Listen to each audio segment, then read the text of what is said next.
Thunderdome. 4 will enter, only 1 will leave.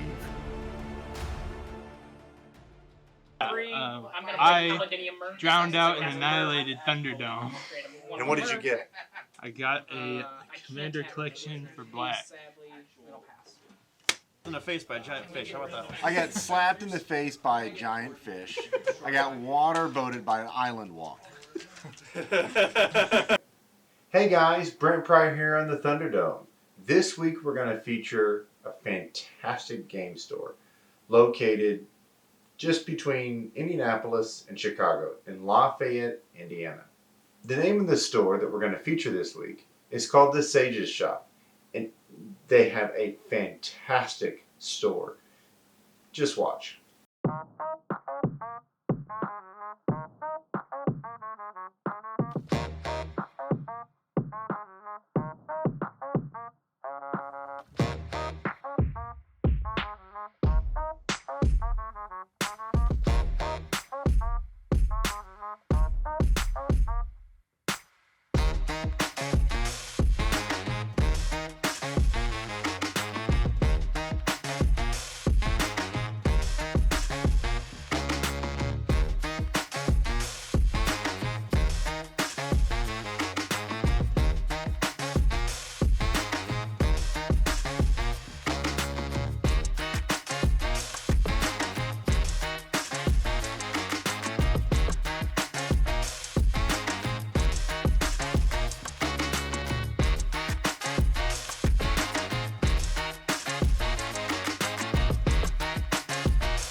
The Sage's shop has everything you could ever want.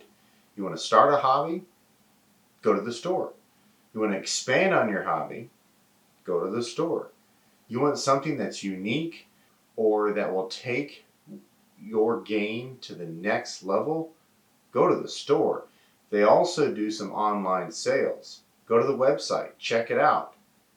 Order through the local game store versus an online conglomerate.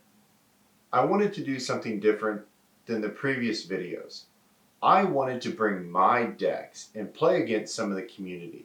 So what I did, I got on their Discord and I started talking trash. Come beat me. Your deck versus my deck. I will beat anybody, anywhere, deck to deck. And was I surprised on the community's answer. More than 20 people showed up. And I got to play a few of them.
What happened?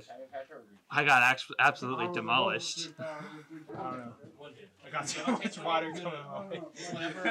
I got water boated. A water boat. I got water boated thoroughly thanks to a swamp walk. Water boated.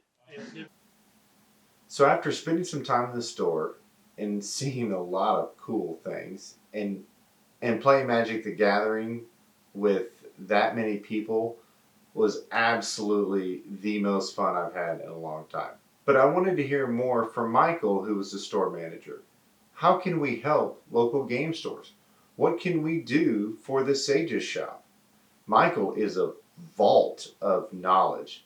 I really enjoyed this interview. 2007, we opened up in a small space that was probably less than a quarter of the floor space we have now. It was a couple guys that opened a store to have a place to game for the most part. And then the owner has some pretty good business savvy, and it's grown from there. We've had a lot of help from various employees that we've had to help grow and make the store what it is today. Something I've always been interested in doing. I like the community that we have developed, the various games that we have. I have interest in way too many, which helps with the knowledge base for, recommending things for people or answering questions about various games. So probably the community, all the regulars and meeting new people coming into the store, looking for whatever, being able to help them. I'd say the biggest struggles with COVID were getting back to people coming in the store and playing. During COVID itself, we did fairly well because of online sales. A lot of board game sales, stuff like that, people looking for something to do at home.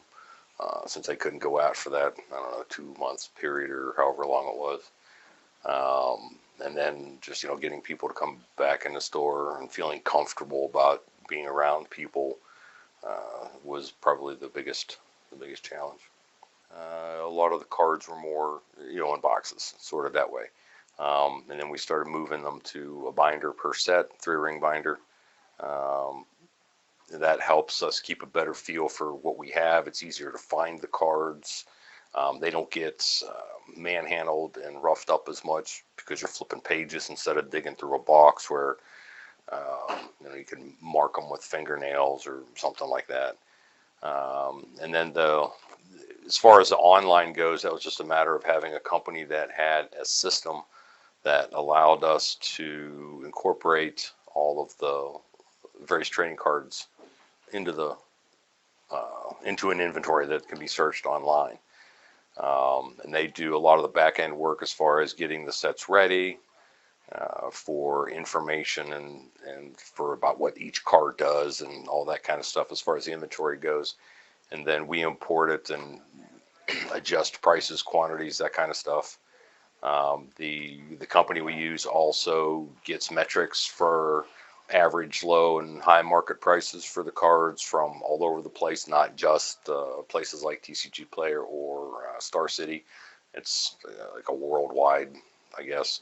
I don't exactly know the specifics, and then we use that to base our prices off of what those average, low, and high market prices are.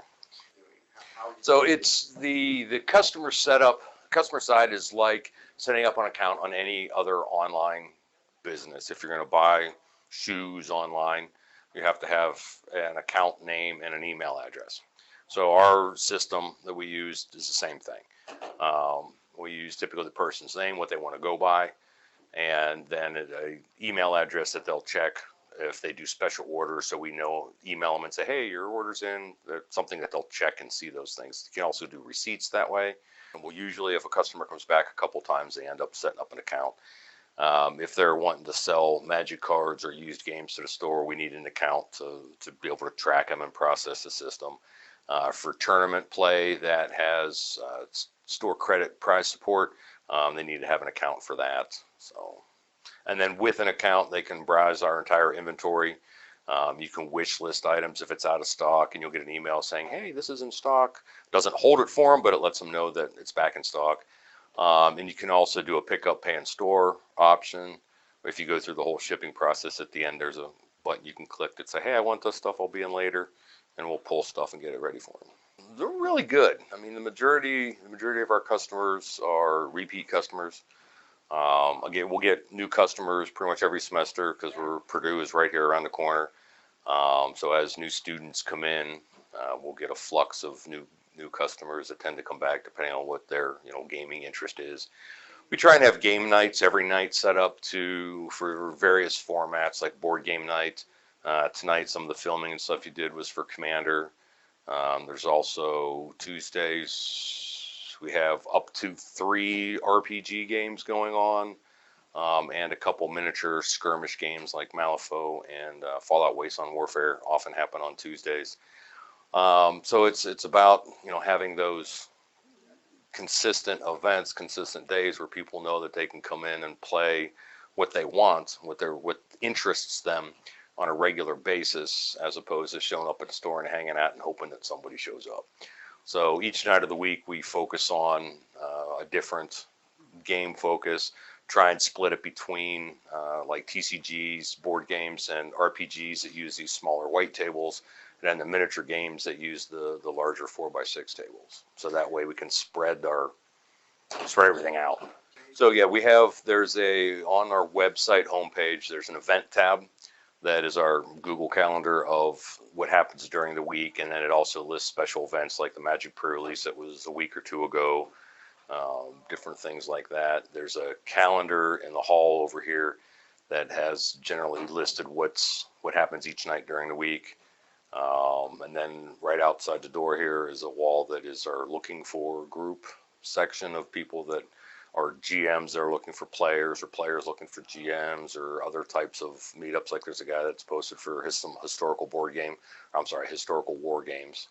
We also have a Discord for the store that is you posted on, that has sections for the different types of games. So like there's one for Friday Night Magic, there's one for Commander, there's one for Pioneer, Warhammer 40K, Dungeons and Dragons, Pathfinder. So there's different categories, general, different categories for painting, one for the hobbying stuff. So there's a variety of channels. I think some of the world, I don't know how well better to put it, is losing sight of what local game stores do for the products that we sell for the community. As an example, we run Pathfinder Society, which is an organized play form of role-playing game. Here at the store, we started out years ago, but so many people that have come in, and you can come in and you play. It's not like a campaign that's linked. You have to play with the same players every time you come in. Whoever plays gets together, sits down, plays a 4-hour scenario, and then they're done. They get reward sheet for it, and then move on or play another game. With that experience, though, so many home games have sprouted up from players. They may not necessarily play the society version anymore, but they now are an integral group that plays that game or other games together. And that's happened so many times with different, especially the role-playing games, where a different kind of connection is made then. And because you have a longer experience, especially if you're playing scenarios back-to-back or a campaign, than in like the miniature games or the trading card games, which are typically one-off type battles. But a lot of the miniature games have, campaign options built into them that you could play for a longer experience. I like opening the new stuff to see what it is, to see what it's like. For example, the cardboard dungeon setup that has actually a mix of 3 different games in the boxes. We opened that up because the box itself doesn't look exciting. It looks interesting, but not exciting. So opening it up and spreading out a little dungeon so you can see what it looks like has helped make sales for the other versions of it that we had in. So opening new stuff like that, figuring out how it goes, and trying to set up a display so that people can see what it's about before purchasing. It's stuff like another example of that is the gelatinous cube. The plastic cube that's on the counter up front. It's a monster in D&D. It's a scale is larger for action figures, but the box itself doesn't really show you what it is. So we opened that up and put a kid's toy dinosaur that he accidentally left here inside it, and we've sold a bunch of them since that display goes up there. People are like, "Oh, wow, what's that?" And I had mentioned that people have kind of lost traction of what local game stores do for games in general, for the products that we carry, for the companies that make these products. Because Amazon, for example, it's really easy to order something, you get it, you look at it, it's not what I wanted, you ship it back, no big deal to the customer. But with a local game store, you can come in, like we have a wall of demos that has over 100 demos of various games. Some of them are out of print, most of them are recent. But so you can come in and you can poke at it. Like I say, when I tell customers, you can poke at it with a stick, see what it's like, and see if it's up your alley, if you really like it or if you don't like it. And you also get by coming in and talking to people, you can get a more honest view of their reviews of different products instead of reading the comments on an online post that you never know what that is, who did it. But when you're talking to someone face to face, you can get a feel for their passion or really, distaste for a particular product that might help influence you whether you want to spend the money on it, especially with the cost of everything going up. People have to be more careful about where they spend their hobby dollars, as it's often referred to. So I hope you enjoyed watching this week's episode where we featured the Sage's Shop. If you enjoy this channel, head on over to our Patreon page and help support grow our channel. Add me on Facebook, Pinterest, Instagram. Send me a direct message if you want me to come visit one of your local game stores where I could set up events and maybe play a game or two. Thank you for watching, guys. I appreciate it. Don't forget to subscribe to this channel and hit that bell so you get notified in future videos. But be on the lookout. I might just be at your local game store. Thanks, guys.